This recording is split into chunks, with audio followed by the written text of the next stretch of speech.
नमो नारायण। मैं गुरु माँ कंचन गिरी, astro relax life में आपका स्वागत है। कैसे हैं आप लोग? अच्छे हैं? स्वस्थ रहिए, मस्त रहिए और परिवार का भी अपना ख्याल रखिए। अपने बड़े बुजुर्ग का ख्याल रखिए, क्योंकि बड़े बुजुर्ग की सेवा में हर वीडियो में कहती हूँ बहुत ज़रूरी है। आजकल लोग भूल रहे हैं इस चीज़ को, लेकिन हम ही तो हैं उनकी सेवा करने के लिए, और कौन कर सकता है। तो इसीलिए खुश होकर उनकी सेवा कीजिए। ये नहीं कि जिम्मेवारी है, वो हमारा परम कर्तव्य है। वो हमारा, बोलते हैं ना, हम कर्म जो कर रहे हैं वो हमारे कर्मों के साथ जुड़ा हुआ है। इसीलिए सेवा कीजिए और मुस्कुराते रहिए। आज हम बात करेंगे 11वें स्थान में कुंडली में जिसका मंगल होता है, साथ ही 12वें स्थान में उसका बृहस्पति होता है। तो 11वां स्थान भूमि का कारक है। मंगल भूमि से रिलेटेड है। मैं बहुत लोगों की जन्म कुंडली देखी हूँ कि उसमें देखती हूँ मंगल है और अनाथा पैसा होता है। भूमि से ही वो अपना जो बिजनेस है उनका भूमि से ही रिलेटेड होता है। उनके घर में जो इनकम सोर्स होता है वो भूमि से जुड़ा हुआ होता है।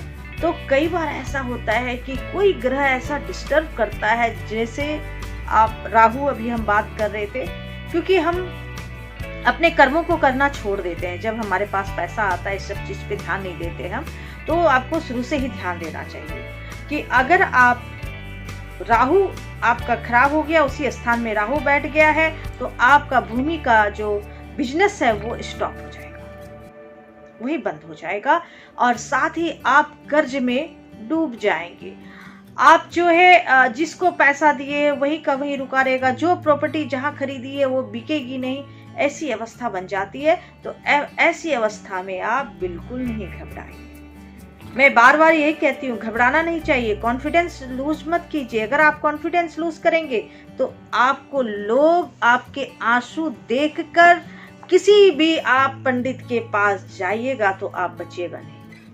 आपको कहीं ना कहीं बोलते हैं ना, आपको इतना गुमराह कर दिया जाएगा कि आप उस जाल में फंस जाएंगे। इसीलिए आपको जो उपाय बता रहे हैं, सरल उपाय है, उसको कीजिए और साथ ही कॉन्फिडेंस लूज मत कीजिए।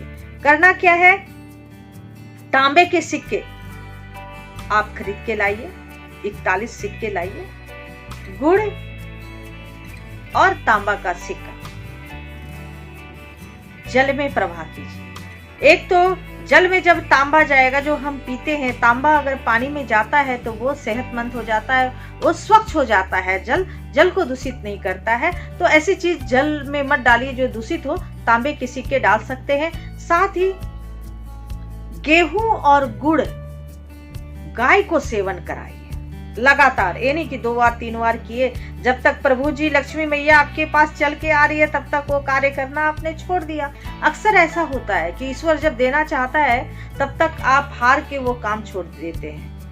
नहीं, अब ये काम नहीं हो रहा है, अब हम दूसरे भगवान को पकड़ लेते हैं। अभी गणेश जी की पूजा कर रहे थे, अब थोड़ी देर में भगवान कृष्ण जी की करेंगे, फिर भगवती की करेंगे, फिर बजरंगबली की करेंगे। ऐसे मत भटकिए। आप एक ईश्वर को मानिए, एक इष्ट को मानिए और उसका ध्यान करके और पकड़ के चलिए।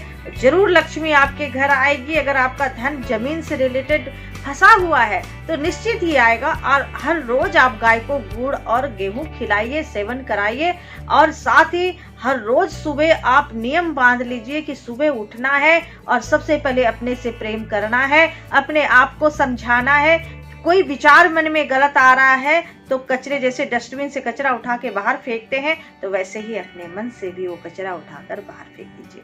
किसी के बारे में ही नहीं सोचना है हमें कि हमारे को फलाने ने क्या बोला, उसने क्या बोला, इसके चक्कर में नहीं पड़ना है।